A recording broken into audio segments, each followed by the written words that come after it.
सत्यम रमणीया तावदीय व्याख्या श्रोतुम। यद्यपि इनकी जो व्याख्या शाकाचंद्र न्याय के अनुसार जिन्होंने बताया उस सुनने में तो बहुत अच्छा लग रहा है, लेकिन इस ग्रंथ का यह अर्थ संभव नहीं है। अस्य ग्रंथस्य एवं न संभवति, न तो अर्थो अस्य ग्रंथस्य एवं संभवति, किंतु इस ग्रंथ का यह अर्थ जिस प्रकार से आप कह रहे उस प्रकार से संभव नहीं है। खत्म। क्यों? क्योंकि अक्षिणी पुरुषोदृश्यते टिप्पण्यस्य शिष्याभ्याम छायात्म निगृहित है। अक्षिणी पुरुषोदृश्यते ऐसे उपन्यास किया, और यदि प्रजापति के द्वारा अक्षी पुरुष शब्द से छात्म ही उपदेश करना इष्ट था, तो शिष्यों ने जो छात्म को ग्रहण किया तो बोलना चाहिए तुमने ठीक ही ग्रहण किया, मैं यही बोध कराना चाहता था, तुमने वो बोध कर लिया तो बहुत बढ़िया है, बहुत बढ़िया, पूरा 100 मार्क्स देना चाहिए। बल्कि उन्होंने नहीं फेल कर दिया उनको और कहा कि अभी तुम उधर शराब में देखो। क्यों ऐसे कर रहे हैं? जो वो उपदेश देना चाह रहे हैं उस उपदेश को यथावत आपने ग्रहण कर लिया तो गुरु को संतुष्ट हो जाना चाहिए। आप गलत ग्रहण कर रहे हो तब न कोई और दृष्टांत समझाया जाए। इसलिए कहते देखो, अक्षिणी पुरुषोदृश्यता ऐसा उपन्यास करके शिष्यों के द्वारा छात्म का ग्रहण करने पर तयो तद विपरीत ग्रहण मत्वा, इन प्रजापति ने क्या किया? उन दोनों ने विपरीत ग्रहण किया है ऐसा मान करके तद अपन्याय उदशर उपन्यास किम पश्यति च प्रश्न साध्वलंकार उपदेश अनर्थक स्यात्। ये सब अनर्थक हो जाएगा, क्योंकि ये मान रहे हैं प्रजापति जी कि छात्रा जो ग्रहण कर रही है गलत ग्रहण कर, मेरे द्वारा उपदेश के पदार्थ नहीं है, मैं शुद्ध ब्रह्म का उपदेश किया, लेकिन ये लोग छात्र को पकड़ लिए, वो गलत पकड़े हुए हैं, उसका अपनयन करने के लिए उन्होंने उपदेशराव उपन्यास किया है। और वहां भी पूछा किम बशत, इन मूढ़ों ने वहां पर भी उसी को पकड़ा छात्मा को, साध अलंकार आदि उपदेश भी दिया इन्होंने ताकि कुछ अकल आ जाए, जो तुम देख रहे हो आत्मा नहीं ये तो बदल रहा है। लेकिन फिर भी उन लोगों ने वही पकड़ा तो आगे और उपदेश बढ़ना पड़ा। इसे कहते हैं इस प्रकार का जो व्यवहार है गुरुभूता प्रजापति से वह अनर्थक हो जाएगा यदि प्रजापति भी यहाँ पर छात्मा ही उपदेश कर किए होते तो। यदि छायात्म प्रजापति न अक्षिणी दृश्यते उपदिष्ट है ना, यदि छात्म एव प्रजापति दृश्यते उपदिष्ट तर्हि अनर्थक स्यात् पूर्वान्वय। तब तो सारा जो दृष्टांतांतर ग्रहण करना, साध अलंकार कथन करना, वहां पूछना, टोक करके ये सारी बातें अनर्थक हो जाएगी। किंच, और दूसरी बात, यदि स्वयं उपदिष्ट ग्रहणस्यापि अपनयन कारण वक्तव्यम स्यात्, यदि मान भी लिया जाए फिर भी प्रजापति ने छात्र को उपदेश किया, ठीक है, और उस उपदेश को आपने यथावत ग्रहण कर लिया, शिष्य ने यथावत ग्रहण करने के बाद उसका अपनयन क्यों कराना चाह रहे, फिर उसे हेतु बताना चाहिए प्रजापति को। आपने यद्यपि मेरा जो उपदेश था छायात्मा उसको यथावत आपने ग्रहण किया, लेकिन ऐसे कर कुछ बोलना चाहिए था प्रजापति, इन यही वास्तविक आत्मा नहीं है, ये तो तुम जहां हो वहां से शुरू करने के लिए हमने पहले जागृत कालीन जो है आत्मा जो दृष्ट रूप आत्मा को पकड़ लिया, हमने इसी को आत्मा कह दिया था, लेकिन ये वास्तविक आत्मा नहीं है। ऐसा कुछ बोले क्या प्रजापति बीच में? कुछ बोले ही नहीं। वही कह रहे हैं यदि स्वयं उपदिष्ट ग्रहणस्य, यदि स्वयं जो उपदिष्ट है उसका ग्रहण किया कौन? इंद्र विरोचन ने, उसका भी अपनयनम, उसका भी अपनयन करना ही चाहते हैं प्रजापति, फिर तो कारणम वक्तव्यम स्यात्, फिर तो कोई ना कोई कारण बताना चाहिए था उनको। स्वप्न सुषुप्तात्म ग्रहण और अपि तद अपनयन कारण स्वयं ब्रूयात्। इसी प्रकार से स्वप्न में भी आपने कहा स्वप्न दृष्टा ही वहां पर बोलना इष्ट है, सुषुप्त में भी सुषुप्त काल अनुभविता ही उपदिष्ट है। यदि ऐसा ही था, प्रत्येक को उन्होंने अपनयन किया, प्रत्येक उन्होंने अपनयन करके उत्तरोत्तर जो उपदेश देने के लिए ब्रह्मचर्य वास करने के जो आदेश वगैरह हुआ, उसमें क्या कारण है? कारण स्वयं ब्रह्मा जी प्रजापति को बताना चाहिए था, लेकिन नहीं बताया, न चूकता, लेकिन उन्होंने कोई कारण नहीं बताया। किसी भी पर्याय में यदि उस पर्याय में जैसा पूर्व पक्ष ने यहां पर कहा वृत्तिकार ने, पहला पर्याय में इच्छा आत्मा, दूसरे पर्याय में स्वप्न दृष्टा, तीसरे पर्याय में जो है सुषुप्ति का अनुभविता का ही केवल उपदेश है, शुद्ध ब्रह्म का कहीं भी उपदेश नहीं है तीनों पर्यायों में। ऐसा यदि था, फिर प्रत्येक पर्याय से हटके दूसरे पर्याय में जो गए हैं, अपरयन पूर्वक उत्तरोत्तर पर्याय की ओर ले गए प्रजापति, क्यों ले गए? क्यों हर बार जो उसको ब्रह्मचर्य का जो है वास करने के लिए कहा है? कोई न कोई कारण उन्हें बताना चाहिए था, नहीं बताए। तेन मन्याम है, तेन मन्याम है नाक्षर इच्छात्ता प्रजापति उपदिष्टि थी। तेना आगे एक और तेना है, शायद वो काट दो, दो तेना की जरूरत नहीं। तेन मन्याम है, एक ही तेना चाहिए। इसलिए मैं ये मानता हूं अक्षिणी पुरुष में छात्वा का प्रजापति ने उपदेश ही नहीं दिया है। जो मुख्य जवाब पहले दे चुके हैं, ये तो जैसा पूर्व पक्ष तर्क किया है उसी हिसाब से जवाब दे रहे हैं। मुख्य जवाब है प्रत्येक में जो है अपतपात्मा अजरो मृत्यु जो अमृतम एतद अभयम, ये जो क्यों बोला एतद अमृतम एतद अभयम एतद ब्रह्म, इसका जो है हर एक पर्याय में कहा है, उसके साथ विरोध हो जाएगा यदि छात्व को उपदेश है। तो मुख्य जवाब पहले दे चुके हैं, अब जैसा पूर्व पक्ष वैसा जवाब दिया जा रहा है। किंचान्यत, और दूसरी बात, अक्षिणी दृष्टा चेत दृश्यते उपदिष्ट स्यात् तत इदम युक्तम। यदि कहते वहां पर अक्षिणी दृश्यते, ऐसे क्यों कहा? अक्षिणी दृष्टा ऐसा बोलना चाहिए था, अक्षिणी दृष्टा ऐसा बोलना चाहिए था, और दृश्यते करके लेकिन कहा है इति उपदिष्ट स्यात् तत इदम युक्तम। यदि अक्षिणी यो दृष्टा ऐसा कहते तो आपकी बात फिर भी कुछ हद तक बन जाता, लेकिन यहाँ पर इन्होंने ऐसे ना अक्षिणी यो दृश्यते ऐसे कहा है। उपाधि के साथ जो चेतनता अनुभव में आ रहा है उसकी बात कर रहे हैं। जो जागृत काल दृष्टा के रूप में जो है विषयों का अनुभविता के रूप में ग्रहण नहीं कर रहे, इसे दृश्यते जान के प्रयोग किया है मंत्र में। एतंतु एवते, और तीसरी पॉइंट ये दे रहे हैं, बारंबार क्या कर रहे हैं? उसी आत्मा को मैं उपदेश दे रहा हूं तुमको। एतंतु एवते भूयो अनुव्याख्यास्यामि, ये शब्दावली थी प्रजापति का हर पर्याय में। एतंतु हमने उसी आत्मा जो प्रथम पर्याय में उपदेश दिया था उसी का और भी जो है स्पष्ट करता हुआ आगे व्याख्यान करूंगा। ये क्यों कह रहे? ये तीन अलग अलग आत्मा का उपदेश था, छायात्मा, स्वप्रदृष्टा और जो है सुषुप्ति का अनुभविता, तीन भिन्न आत्माओं का, तीन अवस्थाओं के तीन भिन्न आत्मा का उपदेश भी था। एतम तु एव, ये बारंबार जो कहना है वो बनता नहीं है।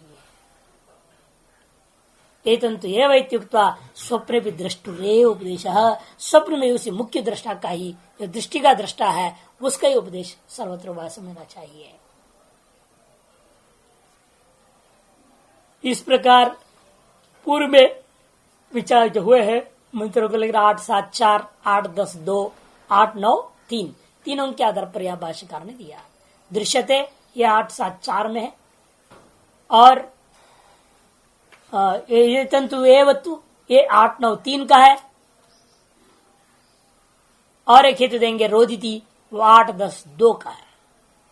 स्वप्ने न दृष्टा उपदिष्ट चेत न, पूर्व पक्ष कहता है नहीं, स्वप्न में वो विशुद्ध दृष्टा का उपदेश नहीं है, यदि चेत न, ऐसे नहीं कहना।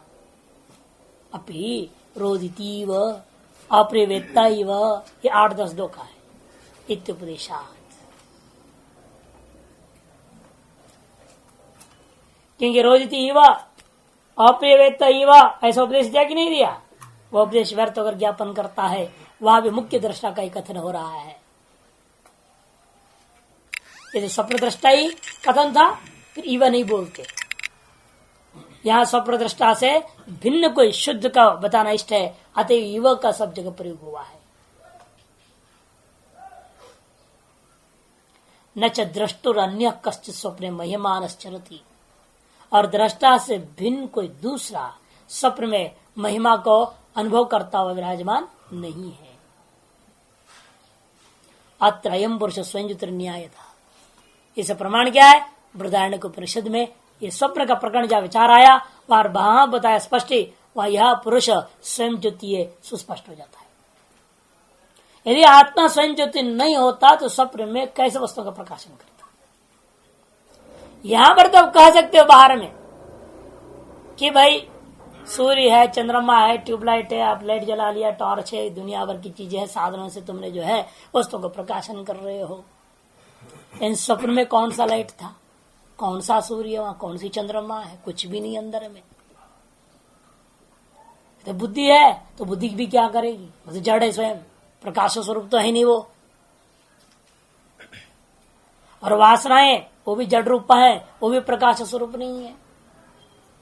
अतः आत्मा ही स्वयं प्रकाश स्वरूप नहीं होता तो वासनाओं से निर्मित वस्तुओं को जो वहां पर वह स्वप्रदृष्टा अनुभव ही नहीं कर सकता था।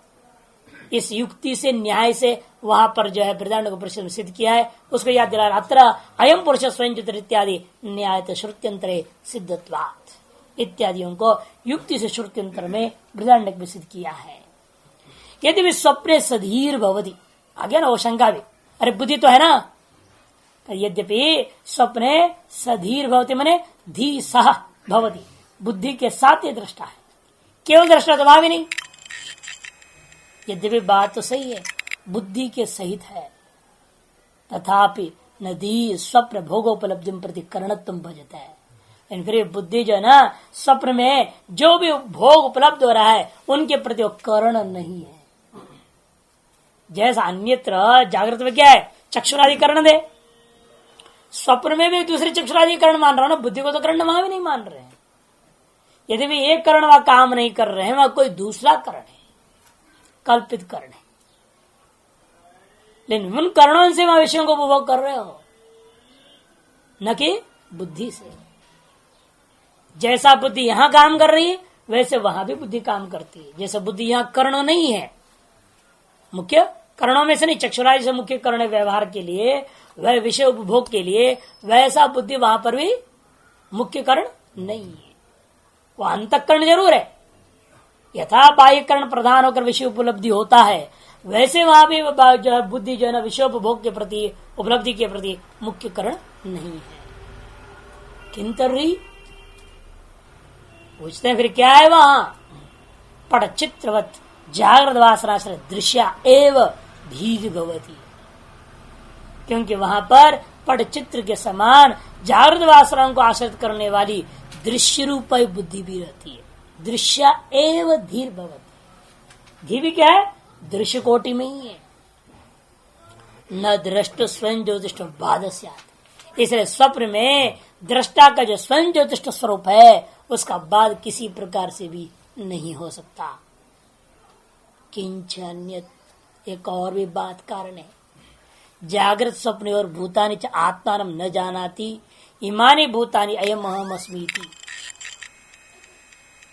जागृत स्वप्न और भूतानि, जागृत और स्वप्न में जो भूत थे उनको भी नहीं जानता सुषुप्ति में। ये तो उसने कहा भूतों को नहीं जानता, और आत्मानंच, और अपने आप को भी नहीं जानता। आत्मानंच जानाति इमानि भूतानि अयम अहम अस्मीति, ये कहा बोला सुषुप्ति में। और जागृत स्वप्न में क्या हो रहा है? वो भूतों को भी जा रहा है, अपने को भी जान रहा है। जागृत और स्वप्न में पहले अन्वय ले लो, जागृत और स्वप्न में भूतों को और अपने आप को वो जानता है। इमानि भूतानि और अयम अहम अस्मीति प्राप्त हो सत्यम प्रसिद्ध युक्त, प्राप्त हो सत्यमेव प्रसिद्ध, इसलिए ना खलवयम इत्यादि सुषुप्ति में बोला कि नहीं बोला? सुषुप्ति अवस्था की जब बात आई वहां पर निषेध करता है ना खलवयम इत्यादि से, तो प्राप्ति थी ना वहां पर भी, तभी तो निषेध किया। प्राप्त सत्याम प्रसिद्ध युक्त ना खलवयम इत्यादि तथा चेतन से अविद्या निमित्तयो सशिर सति प्रिया प्रिय और अपहतिर नास्ति युक्त्वा, इतना नहीं, आगे प्रजापति ने उपदेश देते क्या बोला? तुरीय अवस्था में जाकर के चेतन का ही अविद्या निमित्तक सशरीरता से विशिष्ट प्रिया प्रिय का स्पर्श होता है, और जब तक अविद्या रूप निमित्त है तब तक प्रिया प्रिय और अपहतिर नास्ति। सशरीरत्वे सती, सशरीर होने कहा किसका, चेतनस्य सशरीरत्वे सती, चेतन का सशरीर होने पर अविद्या निमित्त भूत प्रिय और प्रिय का अपत्ति कदापि नहीं हो सकते, क्यों करे। और ऐसा कहने के बाद क्या बोले, तस्यैव अशरीरस्य, उसी चेतन को कहा, अशरीरम वा वसंतम न प्रिया प्रिय स्पृशता, तस्यैव होने चेतनस्यैव शरीरस्य सत अशरीरस्य सत तस्यैव अशरीरस्य सत विद्यायाम सत्याम सशरीरत्व प्राप्ति और प्रतिषेधो युक्त,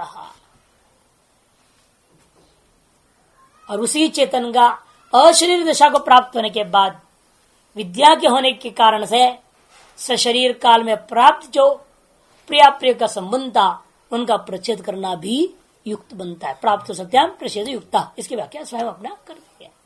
अशरीरम वा वसंतम न प्रिया प्रिय एकश्चात्मा, इस निष्कर्ष क्या है, तीनों ही अवस्था में एक ही आत्मा है। एकश्चात्मा स्वप्न बुद्धांत और महामत्स्यवद असंग संचरती श्रुत्यंतरे सिद्धम, श्रुत्यंतर में भी भाषित कर दिया कि स्वप्न और जागृत, बुद्धांत में जागृतों में महामत्स्य के समान असंग होकर के एक में अद्वितीय आत्मा विचरते रहता है, ऐसा भी अन्य श्रुतियों में स्पष्ट कहा गया है। बृहदारण्यक में, बृहदारण्यक का दृष्टांत है भी, महामत्स्य के समान वो जैसे एक तट से दूसरा तट की ओर महामत्स्य जाता है, उस तरह जागृत से स्वप्न, स्वप्न से जागृत चक्कर काटते रहता है। यच्च उत्तम, लेकिन उसने कहा संप्रसाद इत्यादि को लेकर के वो भी पूर्व पक्ष खंडन कर रहे। यच्च उत्तम संप्रसाद शरीरात् समुत्थाय यस्मिन् स्त्रियादि भी रममाणो भवति सो अन्य संप्रसादात अधिकरण निर्दिष्ट उत्तम पुरुषेति तदपि असत। चतुर्थ पर्याय में आकर के उन्होंने कहा था, वहां भी जो कथन किया चौथा वाला उससे भी अलग है। ये जो तीसरे पर्याय में कहा गया संप्रसाद, उससे भिन्न है चौथे पर्याय में, उनका कहना वो भी गलत है। संप्रसाद आदि शब्दों से जो कहा गया है वह शरीर वाला है संप्रसाद अवस्था, लेकिन शरीरात समुत्ता है, तुरी में क्या हो गया, शरीर से ऊपर उठ गया। और यस्मिन् स्त्रियादि रममाण भवति, जिस स्थिति में रहकर स्त्रिया से रमण करता हुआ भी कोई संबंध नहीं रह जाता है, सो अन्य संप्रसादात, वो संप्रसाद से भिन्न है, अधिकरण निर्दिष्ट है, वो अधिकरणत्व निर्दिष्ट है, वह उत्तम पुरुष है। इति तदपि असत, उनका वह सिद्धांत भी ठीक नहीं है। क्यों, चतुर्थे भी पर्याय के चौथे पर्याय में यही शब्द प्रयोग किया, एतन्तु एवते भूयो अनुव्याख्यास्या, जो तीन पर्यायों में कहा गया उसी को ही करे एतन्तु एव, चौथे पर्याय में भी उसी की व्याख्यान हो रहा है, कोई दूसरे का नहीं है। यदि दूसरे का होता तो एतन्तु एव ऐसा करके प्रजापति प्रयोग नहीं करते शब्दावली। 8-11 का है, 8-11-3 में था एतन्तु एव, बार बार आ रहा है ना एतन्तु एव, लेकिन अलग अलग है, समझना। पहले जो विचार आ रहा था वो 8-9 का लिया था, फिर 8-10 में सुषुप्ति में भी वही आया एतन्तु एव, और 8-11 में तुरी में भी वही आया हुआ है। 8-11-3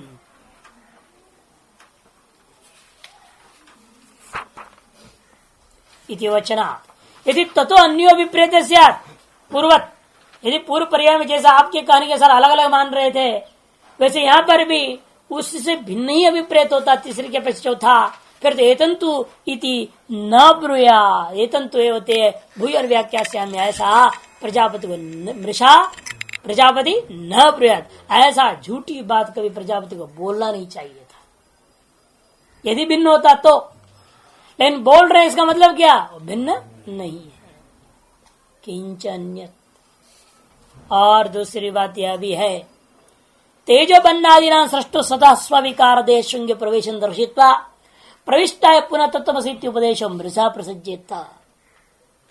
यदि भिन्न भिन्न आत्मा होता इस शरीर में, जागृत अवस्था, स्वप्न, सुषुप्ति, तुरीय को लेकर के भिन्न भिन्न अवस्थाओं में चारों भिन्न भिन्न आत्मा होते, तो इसी छांदोग्य उपनिषद में पहले 6ठे अध्याय में जो विचार किया हुआ है वह सत्य एक में अद्वितीय था। सदैव देवग्र आसिद एक में अद्वितीय से आरंभ करके तेज बन्नादियों की सृष्टि का बताया। सृष्टि बताने का तो वही सृष्टा जो सत्य है, अपना ही कार्यभूता देह रूपी कार्य में स्विकार देह शुंगे प्रवेशम दर्शित्वा, उसे प्रवेश दर्शाया। अनिल जीवेन नाम रूपेण व्याकरवाणी कहते हुए अंदर प्रवेश किया और प्रविष्टाया पुनः प्रविष्ट उसी जीवात्मा रूपेण भी उपस्थित के लिए तत्वमसि उपदेश के द्वारा उसकी सद्रूपता को याद दिला करके अपने स्वरूपानुभूति कराया गया। वह भी मिथ्या हो जाता, व्यर्थ हो जाता, मृषा प्रसज्जित यदि वो भिन्न भिन्न होता तो। तस्मिन् स्तुम स्त्रियादिभिरन्ता भविष्यसि इति युक्त उपदेश भविष्यत् यदि संप्रसादित अन्य उत्तम पुरुष भवेत्। यदि संप्रसाद से भिन्न उत्तम पुरुष होता फिर अगला मंत्र में कैसे आना चाहिए था? तस्मिन् स्तुम स्त्रियादिभिरन्ता भविष्यसि, ऐसा होना चाहिए था वाक्य वहां। आगे आने वाला 8-12 का मंत्र आप देखोगे वहां ये शब्दावली नहीं है। युक्तो उपदेशो अभविष्यत, इसलिए बोल रहे अभविष्यत, भविष्य में ये जो उपदेश दे रहे हैं 8-12 में वो ऐसा होता, लेकिन वहां ऐसा नहीं है उपदेश। इतना ही नहीं, पूर्व 7वें अध्याय भी याद दिला रहे। 7वें अध्याय में जो बात आ रहा है उस बात पढ़ चुके हो, वह भी ऐसा नहीं होता। 8-12 में आएगा ना वो स्त्री भी रममाण, इसी में है ना। अभी आप जब पढ़ रहे हैं कि 8-12-1 पढ़ रहे हैं ना, 8-12-2 8-12-3 में आ रहा है। स तत्र पर्येति, स उत्तम पुरुष स तत्र पर्येति जक्षत क्रीडमान स्त्री विर्वा यान इर्वा जियातिर्वा नोपजनगं स्मरण निदगं शरीरगं स यथा प्रयोग्य इत्यादि आगे में आ रहा है। ये नहीं होता, वहां स तत्र पर्येति करे ना, सही बोल रहे सप्तम पुरुष बोल के फिर सैव तत्र पर्येति, वही वहां पर भी लीला कर रहा है। तथा मैंने पूर्व अवस्थाओं में भी वही लीला कर रहा है। ये जो बात है वो बनेगा नहीं यदि अलग अलग होता तो। तथा भूमि अहम एव इति आदिश्य, इधर भूमा में भी क्या है? पहले अहंकार उपदेश हुआ, अहमेव अस्तात् अहमेव पुरस्तात् अहमेव जब त्रस्तात् जगह नहीं कहा था, सब जगह में ये हूं करके अहंकार उपदेश था। आदिश्य आत्मविदम सर्वम, फिर आत्म पुरस्तात् आत्मवदस्तात् ये भी उपदेश कर दिया।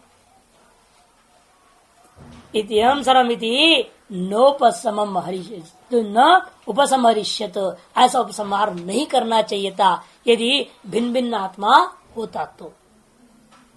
कि अहंकार विशेष आत्मा, ये जो जागृत वालों अलग है, शुद्धात्मा अलग ही है। फिर जिसको आपने भूमा को अहम से उपदेश किया था उसी भूमा को फिर आप आत्मा से उपदेश नहीं करना चाहिए। वो एक है, अतएव इस तरह से उपदेश हुआ था। भूमि अहमेव इति आदिश्य आत्मस्मृति न उपसमहरिष्यत, ऐसा उपसंहार नहीं करना चाहिए था। भूमा जीवाद अन्यो, यदि भूमा जीवाद अन्यो भविष्यत, यदि भूमा जो है जीव से भिन्न होता तो।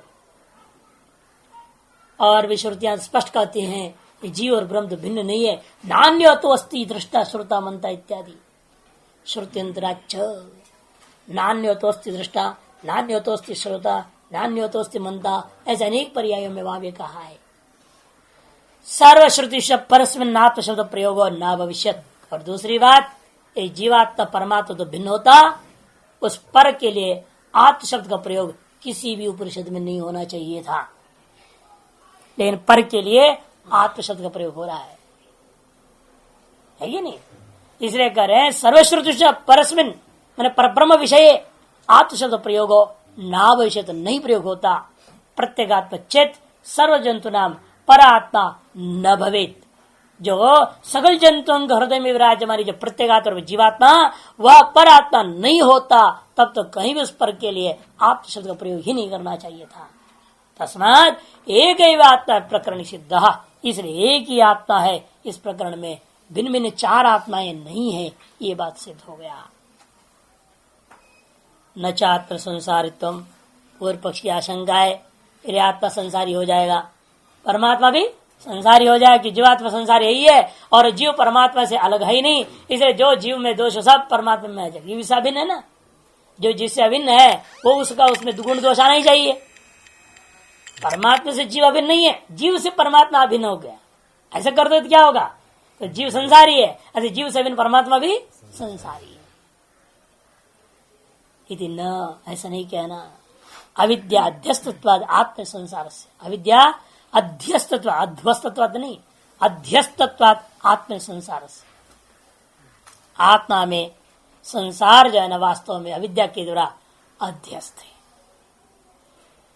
नहीं रज्जु शुक्ति का गगन सर्प रजत मलादीनी मिथ्या ज्ञान अध्यस्तानि तेषां भवन्ति। रज्जु में सर्प का, शुक्तिका में रजत का और गगन में मलादियों का मिथ्या ज्ञान के अध्यस्त होने मात्र से वे सर्प रजत मलादि उस रज्जु शुक्ति गगन का धर्म नहीं हो जाते। ये तेरह सशरीर से प्रिया प्रिय अपहत्य नास्ति व्याख्यातम। इसी के द्वारा यह हमने स्पष्ट कर दिया, ये वो आत्मा एक है, वह कभी सशरीरी हो जाता है और मुक्ति काल में अशरीर वाला हो जाता है। यच्च स्थितम अप्रियवेत्ता इवैति न प्रियवेत्ता एवैति सिद्धम। और दूसरा ये भी बात सिद्ध हो गया इस शास्त्रार्थ से। हाँ, अप्रियवेत्ता इव ही है वो, अप्रियवेत्ता एव कभी नहीं हो सकता, ये भी बात सिद्ध हो गया। एवंच सती सर्वपर्यायेषु एतदमृतम अभ्यमित ब्रह्म इति प्रजापतिर्वचनम। आ गया ना, वापस मुख्य हेतु में आ गया। और एतादृश सकल अवस्था विद्यमान एक ही आत्मा जब मानोगे तो एवंच समने एक आत्मत्व सिद्धे सती सर्व पर्यायेष सकल पर्यायों में एतद अमृतम अभयम एतद ब्रह्म, ये जो प्रजापति का वचन है ना वह भी युक्त हो जाता है। यदि वह प्रतिपति प्रजापति छद्म रूपाया श्रुतेर्वचनम सत्यमेव भवेत्। यदि प्रजापति का निमित्त बनाकर, बहाना बनाकर श्रुति के वचनों को आप सत्य मानते हैं तो ये मानना ही पड़ेगा सकल अवस्थाओं में एक आत्मा है, भिन्न भिन्न नहीं हो सकता।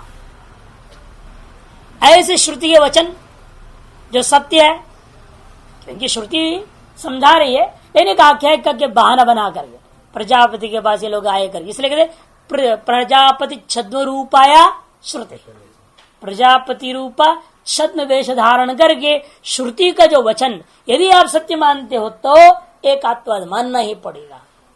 और जब मान लोगे न च तत् कुतर्क बुद्धिया मृषा कर्तुम युक्तम, और कुतर्क बुद्धि को इस्तेमाल करता हुआ श्रुति के इस दिव्य वचनों को जो है मिथ्या कर देना उचित नहीं होता, उसको अन्यथाकरण करना उचित नहीं।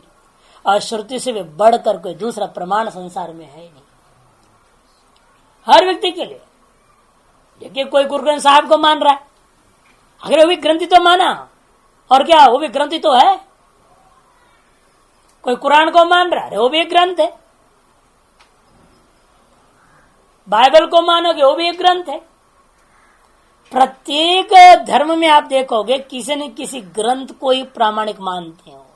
इसका मतलब क्या, सभी का एक मत है, पुरुष के अंदर दोष होता है, इसलिए पुरुष कभी प्रामाणिक नहीं हो सकता। व्यक्तित्व न प्रमाणम वचनम एव प्रमाणम, व्यक्ति का भी प्रमाण नहीं हो सकता है, शास्त्र ही प्रमाण होता है। और वो शास्त्र कोई कुरान कहे, कोई बाइबल कहे, कोई जो है जैन अवस्था कह दे, कोई गुरु ग्रंथ साहिब कहे, है कि नहीं, कोई बीजक कह रहा है, अलग अलग नाम लिखे, अलग अलग भाषाओं से लिख देवे, लेकिन है सब शब्द है और कुछ नहीं। और उसको सभी ग्रंथों में से सबसे प्राचीन ग्रंथ करके समस्त धर्म वाले आधुनिक वैज्ञानिक वेद मानता है तो वो वेद है। अतः श्रुति से बढ़कर कोई प्रमाण संसार में हो नहीं सकता।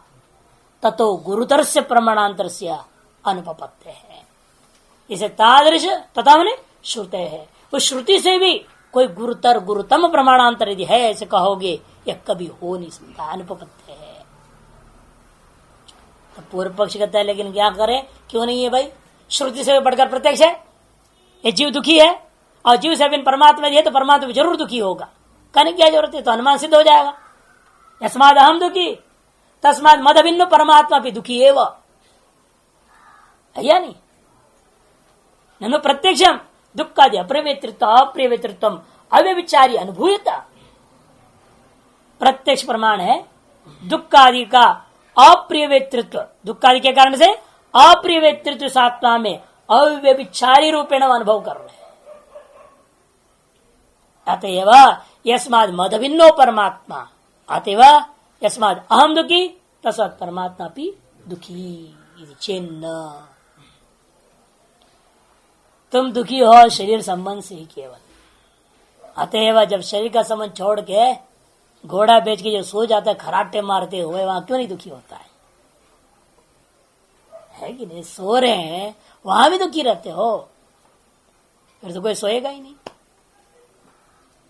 फिर ऐसा कोई जगह ढूंढता जब बिना दुख का जो है हम कुछ समय जी सकें, बैटरी कैसे चार्ज होएगा? आप सुषुप्ति में क्यों जाते हैं? और जागृत और स्वप्रवत दुख नहीं है, तभी तो जा रहे हैं। इसलिए मान के चलना पड़ता है शरीर संबंधा देव दुखम न तो युष्मत स्वरूपम स्वतैव दुख रूपम। हमारा अपना स्वरूप दुख रूप नहीं है, हम अपना दुख वाले जरूर महसूस कर रहे हैं लेकिन दुख का स्वरूप नहीं है। दुख वाला हम क्यों हो गए हैं? क्योंकि शरीर के कारण से हो गए। इसलिए जरादि रहित तो जीर्णो हम जातो हम आयुष्मान गौरव कृष्ण मृत इत्यादि प्रत्यक्ष अनुभवते है। तब देव साहब मिथ्या है, आरोपित है। उसी वजह से जरादि रहित तो पहले जवानी में क्या बोलते हैं आप? अरे मैं तो जवान हूं, बुढ़ा थोड़ी हूं। कोई आपका बुढ़ा कह दे आपको प्रसन्नता होगी?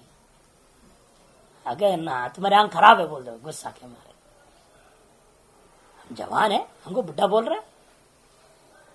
अब बुढ़े को तुम जवान है कहते हमको मजाक करता है तू है।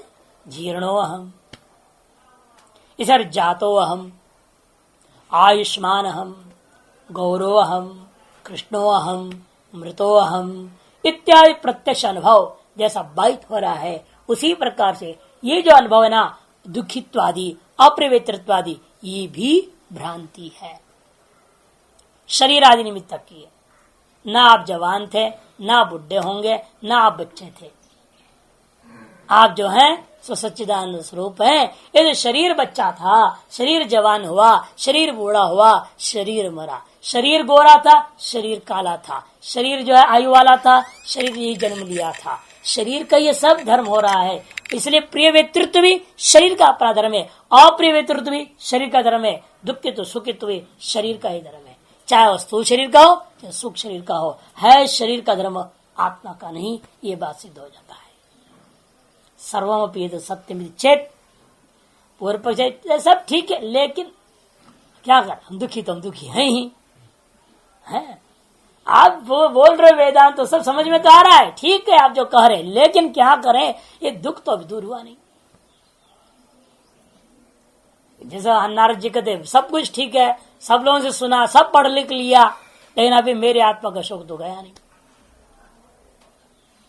उसे रे भी कहते सर्वमपि एतत् सत्यम चेत अस्त्यवेत देवम दुरवगम येन देवराजोपि उदशरावादि दर्शित अविनाश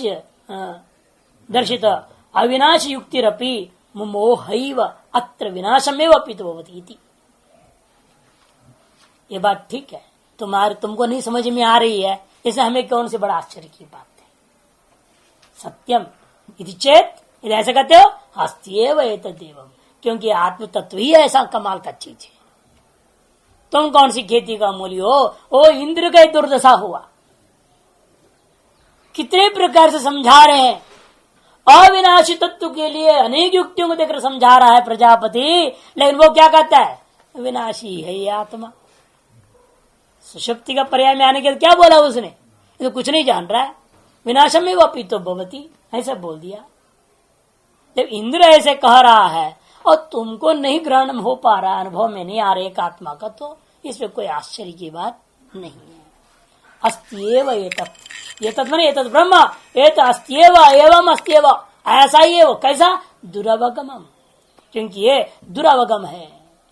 तो ये न इसी वजह से ही तो देवराजोपि अपि, देवराज इंद्र जैसा व्यक्ति जो इतने वर्षों तक ब्रह्मचर्य किया, उसके बाद भी है 96 साल ब्रह्मचर्य के बाद कह रहा है ये बात, विनाशी आत्मा है। 96 साल ब्रह्मचर्य किया, प्रजापति जैसे गुरु की सेवा, सर्वभोग त्याग है कि नहीं, सर्व ऐश्वर्य त्याग करके बैठा हुआ है। कोई मोहल्ले का बीच में है भी नहीं कि चारों तरफ कोई विषय दिखाई देता हो, आकर्षण हो जाता हो। कोई मार्केट नहीं जा रहा है ना, टीवी देख रहा है, कुछ भी नहीं कि ब्रह्मलोक वहां ब्रह्मा प्रजापति सब कुछ नहीं है।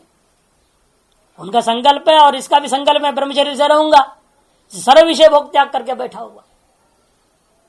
96 साल इस तरह से रहता हुआ प्रदत्त उपदेश का चिंतन कर रहा है, बारंबार पुनः पुनः प्रजापति के वचनों को स्मरण करता हुआ, प्रत्येक पर्याय में दोष को देखता हुआ चला हुआ व्यक्ति भी उस तीसरे पर्याय में अगर कहता है विनाशी है, फिर आप लोग हम लोग जो साधारण लोगों की तो कहना ही क्या है, कई मुतकने लगा रहे हैं यहाँ पर। हाँ, देवराजो भी उधर शरावादी दर्शित अविनाशी युक्ति रपी, अविनाशी उक्ति रपी, उस अविनाशी तत्व का उक्तियों को भी सुन करके क्या किया, मोह एव, उसको भी मोह प्राप्त हो गया। अत्र विनाशमेव पीतो भवति, ऐसे उसने शब्द प्रयोग किया है। इसलिए तुम्हारी भी खोपड़ी में यही महसूस हो रहा है तो कोई आश्चर्य की बात नहीं, जैसे उसने रगड़ा तुम भी ब्रह्मचर्य में रहो, धीरे धीरे अकल में आएगा।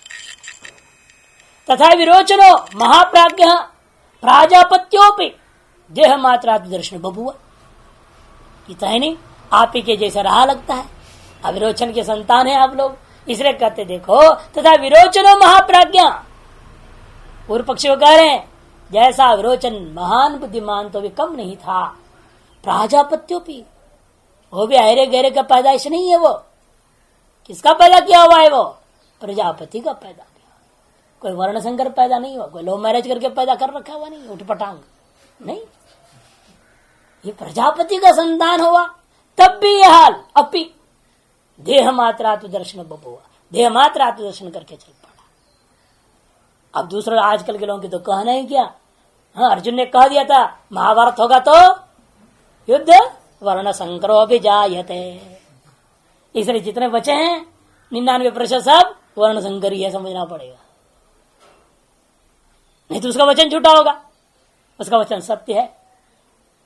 तो वर्ण संकर ही ज्यादा है, और वर्ण संकरों की अकल कहां होगी इतनी, प्रजापति से विशुद्ध संतान को नहीं अकल में आया कुछ, वो भी प्रजापति का संतान होता हुआ विरोचन जैसे विशुद्ध संतान महाप्राज्ञ होते हुए भी वह भी अंत में क्या है, भोगवादी बन गया, शरारतवादी हो गया, जिसके अनुयायी चारवाक, उनके अनुयायी हम और आप लोग सब नहीं, तो क्या समझ में आएगी वेदांत। इसलिए क्यों सुनते हैं और बाद में अपनी दुकानदारी सभी करना चालू कर देते, कोई फर्क नहीं पड़ता, जितना सुनो जितना सुनाओ कोई असर नहीं करता। और कुछ तो ऐसे भी हैं, ये तो सामाजिक का स्वभाव है बोलने का, वो बोलते रहते, लेकिन हमें जो करना है सो करना, उनको बोलने दो, उनको बोलते रहने दो, और हमें जो करना हमें करते रहना है। बताओ, कोई असर नहीं करता, उल्टा घड़ा भी थोड़ा भीगता भी होगा, इनका भीगता भी नहीं, उल्टे घड़े पर पानी डालोगे तो भीग तो जाएगा, और इनके खोपड़ी पर ऐसा हालत है कि टच ही नहीं होता है, भीगना तो दूर की बात, ये दुर्दशा है। इसलिए दोनों जगह अपी कहते देवराजोपि प्राजापत्योपि देह माता दर्शन बबुआ तथा इंद्रस्य आत्मविनाश भय सागर एव वैनाशिका निमज्जत, इसीलिए इंद्र के द्वारा जो गृहीत था आत्मा का विनाश और उसका भय रूपी सागर, उसी में ही वैनाशिका निमज्जन, समस्त वैनाशिक लोग डुबकी लगा रहे हैं, समझो। वैनाशिक भ्रांतव्यात्मनो दुर्ज्ञानत्म गमयति इत्याह। तथा सांख्या बड़े बड़े सबके किनारे सबका यही हाल है, कोई अद्वैत नहीं समझना रहा है।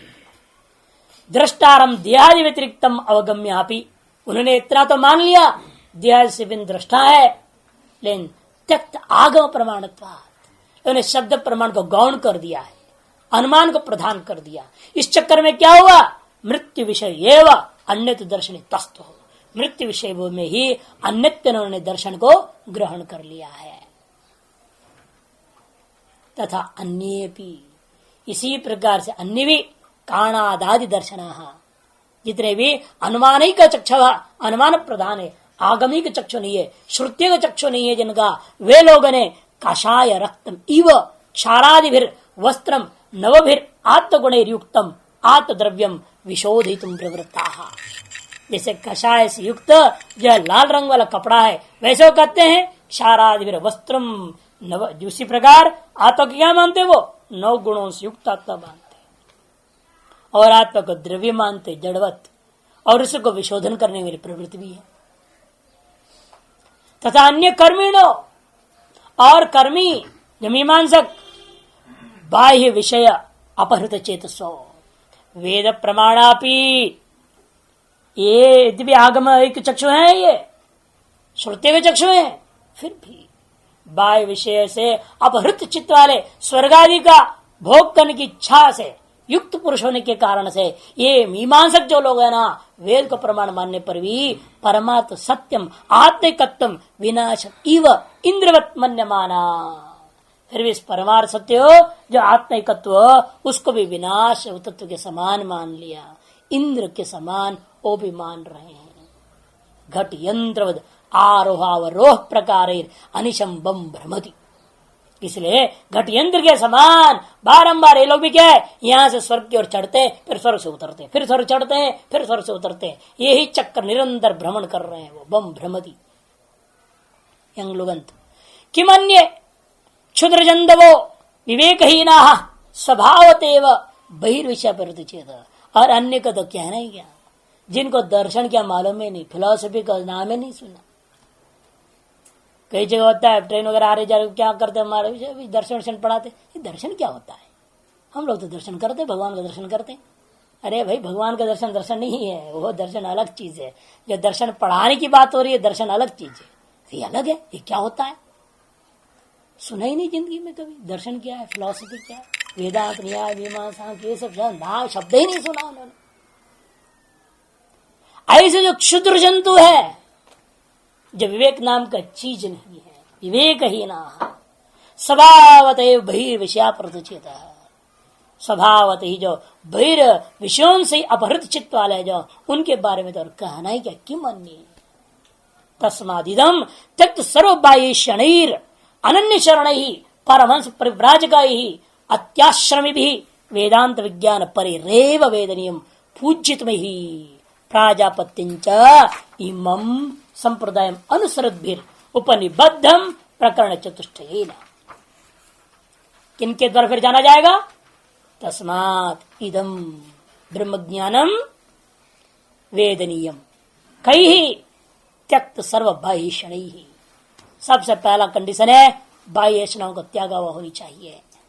दूसरे अनन्य शरण, अनन्य लभ्य है ना, ये तो अनन्याश्चिंत इंदो माम गीता जी में कहते हैं, वो अनन्य शरण होना पड़ेगा, परमहंस परिव्राजक होना होगा, अत्याश्रमी भी सकल आश्रम धर्मों को परित्याग करके केवल संन्यास आश्रम धर्म का पालन करता हुआ विविधुषो तो और विद्वत संन्यास तो उसे भी त्याग करके वेदांत विज्ञान परिरेव, केवल विज्ञान वेदांत विज्ञान सुनिश्चितार्था जो कहा गया है उस वेदांत विज्ञान पर जो रहते हैं उन्हीं लोगों के द्वारा, वो भी कैसे हैं वो लोग, पूज्यतमयी वेदनीयम इदम, उन्हीं के द्वारा इदम वेदनीयम। किम तद इदम वेदनीयम यद प्राजापत्यम इमं संप्रदायम अनुसरत भी, जो कि यह प्रजापति प्रोक्त इस दिव्य संप्रदाय का अनुसरण करने वाले हैं, वो जो कि प्रकरण चतुष्टय उपनिबद्धम इदम वेदनीयम। प्रकरण चतुष्टय माने अवस्था त्रय और तुरीय, इन चार के उपदेशों के माध्यम से उपनिबद्ध जो एतादृश आत्मज्ञान वेदांत ज्ञान है, उसको इन्हीं लोगों के द्वारा जो एतादृश वेदांत संप्रदाय का अनुसरण करने वाले हैं, वे लोगों के द्वारा जानने योग्य है। तथा अनुशासती अद्यापि ते एव नान्यति, इसलिए अद्यापि आज भी अनुशासती ते एव, उन्हीं के द्वारा उपदेश किए जाने पर आपको भी समझ में आएगा, नहीं तो नहीं समझ में आएगा। इसलिए वेदांत सुनना भी है तो किससे सुनना है, सोचना पड़ता है। हर व्यक्ति से सुनने का कोई लाभ नहीं है। इसे कहते हैं तेव मने परवंश परिव्राज कैरेव ऐसा कैरेव, उन्हीं लोगों के द्वारा, जो इस प्रकार के लोग जिन्होंने वेदांत संप्रदाय के द्वारा वेदन किया है, अनुभव किया है, ते एव अद्यापि अनुशासती नान्य इति, अन्य नहीं। यथोक्त अधिकारणम में आत्मवेदनम है।